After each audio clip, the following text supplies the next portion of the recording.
at BGG.CON 2014 with Norman, and he's going to be showing us Kingsport Festival, which is a game by Passport Game Studios. Correct. Okay. So why don't you tell us a little bit about the game and how it plays? H.P. Lovecraft's Kingsport Festival is a evolution on the Kingsburg game. If you played Kingsburg game, the game Kingsburg, this is really an evolution of that. Core mechanic is the same. There's a lot more going on though. They've added a Cthulhu mythos overlay to the game. So instead of being the good guys, you're actually the Cthulhu mythos cultist, and you're trying to bring the elder gods in and rain ruin down on Kingsport. And how many players is the game for? It plays 2 to 5, and general game time is 90 minutes. And how light, medium, or heavy would you say this game is? Probably a medium. Okay. Do you know what kind of age range in terms of kids and teenagers that it might be good for? Probably 10 and up. I believe the actual box is going to tell you that it is for 13 and up, just depending on, there's so many kids that are getting into the board games these days that they're really savvy. So I have played with 11 and up, 10, 11 throughout this con. Alright. And could you maybe do a brief overview of how a turn plays out and how the game might progress? Sure, absolutely. So everyone has a color and a number of these little discs. So, like I said earlier, there's a lot going on. In order to determine the turn order for players over here on this side of the board, all the players will roll their dice and then compare them. Whoever rolls lowest will go into the first player spot. So purple would be first, red would be second, because red has 8, purple has 5. So there are little symbols down here underneath those 2 spots on the game showing that you would get 2 sanity for whoever rolled the lowest. So you would move up on the sanity track, which is this track along this side. All the players start out with 10 sanity, so you have somewhere to go downward. There's a magic track over here on this side of the board, which is yellow. Everyone starts at 0. And around the outside border is a victory point track, referred to as cultist points in this game.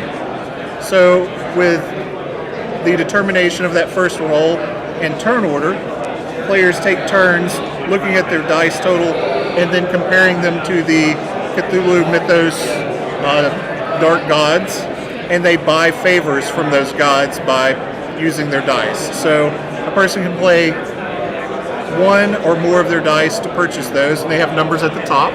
So like there was a 5, purple was supposed to go first. So they would put all their dice on 5, and now red cannot go there because it's been locked out by purple. So they could divide their dice up, and they would keep taking turns back and forth in turn order until all their dice were exhausted. And you can, the camera can't see it, but there are 20 of these cards. Correct. And I'll just hold up one so you can see it. They have a number at the top and a picture, and presumably the rewards that you get down the bottom. Correct. At the top, some of them you'll notice the 3 red dots at the top. Those are sanity, and they have spikes around them. Those spikes indicate that you have to pay that in order to get the favors along the bottom. Okay. So in that case, the individual would lose 3 sanity and gain, I can't see it, but it looks like they would gain 3 cultist points, the little pentagrams, 2 of anything, and 2 spells for rolling an 18. And there are some here that don't have the sanity that you have to Correct. spend. Like this one. You would just get a purple resource. The purple resource is called evil. There's a red resource, which is destruction, and a black resource, which is death. And those go along with the spells that you can buy. Purple being the evil spells that give you certain benefits to your strength. Destruction gets you resources, and death, so on and so forth.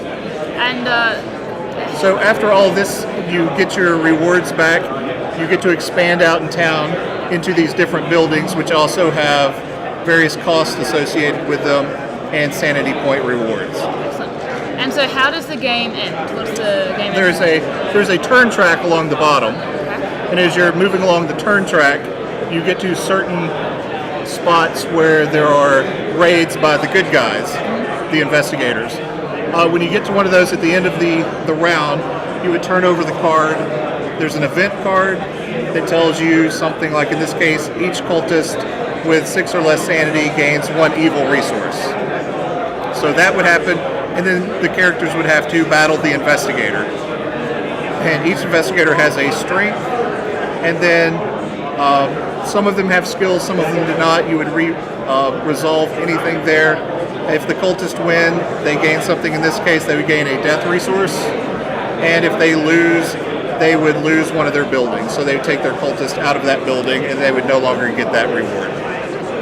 And so there's, as you go along the track, and then the game ends at the end of the track? That's correct. Okay. And at the end, there's a festival card underneath here that is a mystery condition, and the players resolve that. Oftentimes, you would gain or lose cultist points, depending on your sanity, your magic, other things. So it's kind of a last-minute save, crazy sanity thing. Cool. And we covered how difficult you thought it would be to pick up, kind of a medium-weight game. The first playthrough is probably going to add maybe 25-30 minutes, just because there's a lot going on each round, and people will, depending on your group, you're going to have those people that want to analyze everything. All right. Well, thanks very much for that run-through. It's been a pleasure.